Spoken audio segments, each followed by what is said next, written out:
साधक में ये दो वृत्तियां नाम पैदा करता है। पहला, अंतःकरण के सारे दोषों को भगाना। दूसरा, अंतःकरण में दैवी संपदा के सद्गुण स्थापित करना। तुम्हें नहीं करना, वो नाम कर रहा है, पर तुम चुप रहो। पर यहां चुप रहा नहीं जाता, विचलित हो जाते हैं। जहां असत प्रेरणा हुई तो या तो ऐसी क्रिया कर दी या वो ऐसे दुखी हो गए, हमारे मन में तो ऐसा आता है वैसा।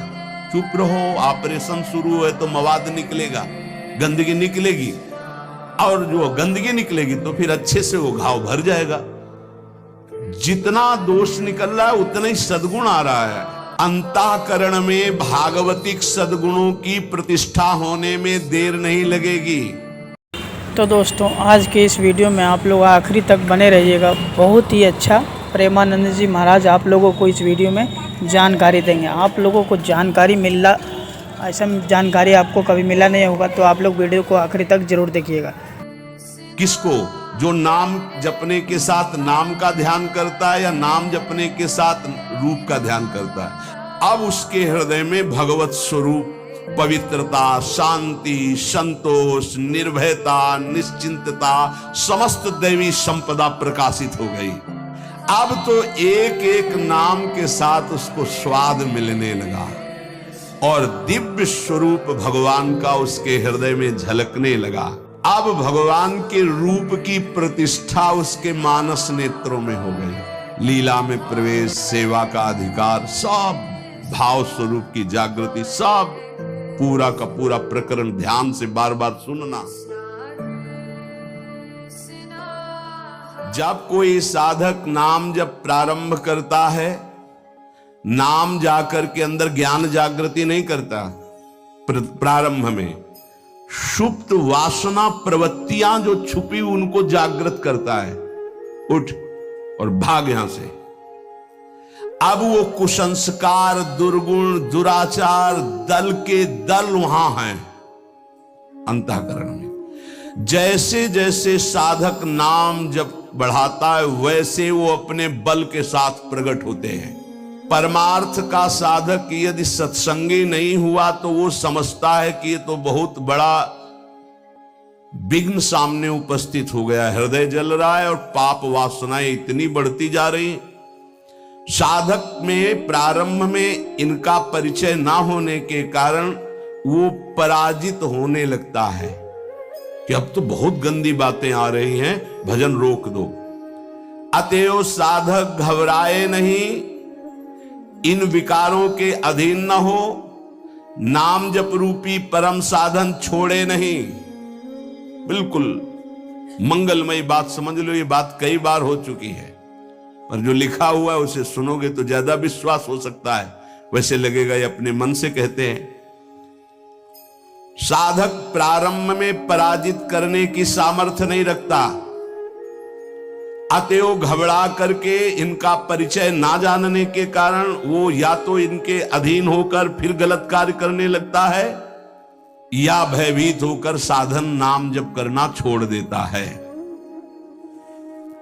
किंतु यदि गुरु कृपा पात्र साधक प्रभु के नाम की वास्तविक महिमा जो सुन चुका है, ऐसा अवसर जब आता है कि हृदय में बड़ी गंदी बातें, बड़ा प्रपंच उदय हो रहा है, तो वो समझने लगता है नाम काम कर रहा है, नाम काम कर रहा है। अब हमारा हृदय खाली हो रहा है, ये वासनाएं निकल रही हैं, समस्त हे गुण, दुर्गुण, दुराचार प्रवृत्तियां नष्ट हो रही हैं। बार बार वही हमने अनंत जन्मों में किया, इसलिए बार बार वही आ रहा है, आ नहीं रहा, वो जा रहा है, हर वृत्ति जा रही है। अतएव और नाम उच्चारण बढ़ाए और सत्संग सुने, जिससे हिम्मत बनती जाएगी। घबराओगे नहीं, बड़ा भारी युद्ध है, एक दिन में सब डिलीट नहीं हो जाएंगे। धीरे धीरे जिन गुणों से भगवान रीझते हैं, ध्यान देना, एक विकार गया, एक गुण आ गया, वो विकार की वृत्ति गई, दूसरा गुण आ गया, खाली नहीं रखता। ये बड़े काम की बात है। जैसे जैसे नाम जब चलेगा, दुर्गुण, दुराचार, दुर्विचार, पाप प्रवृत्ति खाली हुई, उतने में सद्गुण सदाचार आके बैठ गया कि अब दोबारा उसको जगह नहीं मिलेगी। और धीरे धीरे वो पूरे के पूरे दुर्गुण दुराचारों को हटा करके साधक में सद्गुण सदाचार स्थापित कर देता है। नाम, पहला प्रभाव नाम का। साधक को ये बात ध्यान रखनी है कि ये दो वृत्तियां आपके अंदर प्रारंभ में होंगी, दोषापनयन और गुणाधान। दोषापनयन, जो दोष वृत्तियां हैं उनको निकलना और उनकी जगह में सद्गुण सदाचार स्थापित करना। ये नाम करेगा, तुम्हें चुप रहना है। राधा राधा राधा राधा राधा राधा। विचलित नहीं होना कि मन बहुत हमारा परेशान करता है, बहुत विकार आ रहे हैं, अब कैसे रहूं। खुशी मनाओ, गंदी बातें निकल रही हैं। पर साधक कैसे खुशी मनावे? वो तो मन में तदात्म में, तो मन में जलन हो रही है और वो निकल रहे हैं तो वो समझ रहा है आ रहे हैं, और फिर वो उनसे या तो द्वेष कर बैठता है या तो राग। द्वेष कर बैठता, क्यों आ रहे हैं, क्यों ऐसा ऐसा, उनकी सत्ता दृढ़ हो रही, और या फिर उसी आचरणों में लग जाता है तो रागात्मक या द्वेषात्मक वृत्ति से वो टिक जाते हैं, खाली नहीं हो पाते। इसीलिए लंबा समय निकल जाता है, कोई लाभ उसको समझ में नहीं आता। साधक में ये दो वृत्तियां नाम पैदा करता है। पहला, अंतःकरण के सारे दोषों को भगाना। दूसरा, अंतःकरण में दैवी संपदा के सद्गुण स्थापित करना। तुम्हें नहीं करना, वो नाम कर रहा है, पर तुम चुप रहो। पर यहां चुप रहा नहीं जाता, विचलित हो जाते हैं। जहां असत प्रेरणा हुई तो या तो ऐसी क्रिया कर दी या वैसे दुखी हो गए, हमारे मन में तो ऐसा आता है वैसा। चुप रहो, ऑपरेशन शुरू है तो मवाद निकलेगा, गंदगी निकलेगी, और जो गंदगी निकलेगी तो फिर अच्छे से वो घाव भर जाएगा। जितना दोष निकल रहा है उतना ही सद्गुण आ रहा है। कितना सुंदर बात है। अगर ये न समझ पाए तो परेशानी पड़ जाएगी। बिल्कुल निश्चिंत रहिए। तुम्हारे अंदर काम, क्रोध, लोभ, जो भी दोष दिखाई दे रहे हैं, आ नहीं रहे, जा रहे हैं, जा रहे हैं। और वो जगह खाली नहीं हो रही, वहां दैवी संपदा भर रही, जिससे भगवान प्रसन्न होते हैं। यदि हम नामोच्चारण के साथ साथ नाम का ध्यान शुरू कर दें तो और जल्दी दिव्य सद्गुण आ जाएंगे। अंतःकरण में भागवतिक सद्गुणों की प्रतिष्ठा होने में देर नहीं लगेगी। किसको? जो नाम जपने के साथ नाम का ध्यान करता है या नाम जपने के साथ रूप का ध्यान करता है। दुर्गुणों दुराचारों की जो प्रवृत्तियां हैं, बहुत सुंदर सुगम उपाय है उनके निकालने का नाम जप। नाम जप से ही निकलते हैं। सद्गुण सदाचार ये खाली हृदय में आकर बैठने लगते हैं। बहुत बढ़िया प्रक्रिया है, बस समझ लो, कोई प्रश्न नहीं रह जाएगा। जैसे जैसे तुम्हारा भगवत चिंतन अधिक बढ़ेगा तो काम, क्रोध, लोभ, मोह, मद, मत्सर ये पूरा का पूरा अपना प्रभाव दिखा के नष्ट हो जाएंगे। ये पूरे के पूरे नष्ट हो जाएंगे ऐसा शब्द नहीं आया, प्रभाव दिखा के नष्ट हो जाएंगे। जितना इनमें पावर हो पूरा पावर दिखाएंगे तुम्हें परास्त करने के लिए। नाम छोड़ दो, संसार में आ जाओ। पर जो साधक जमा रहता है, राधा राधा राधा, अब उनके अनर्थ और दुष्परिणाम और अनिष्ट चिंतन ये सब कुछ छूट गया। नाम से पूर्व पाप भस्म हुए। वर्तमान का जो अनर्थ है, दुष्परिणाम है, अनिष्टकारी चिंतन है, वो छूट गया। अब उसके हृदय में आनंद का प्रादुर्भाव हुआ। अब उसके हृदय में भगवत स्वरूप, पवित्रता, शांति, संतोष, निर्भयता, निश्चिंतता, समस्त दैवी संपदा प्रकाशित हो गई। अब तो एक एक नाम के साथ उसको स्वाद मिलने लगा और दिव्य स्वरूप भगवान का उसके हृदय में झलकने लगा। अब भगवान के रूप की प्रतिष्ठा उसके मानस नेत्रों में हो गई। पूरा का पूरा प्रकरण ध्यान से बार बार सुनना।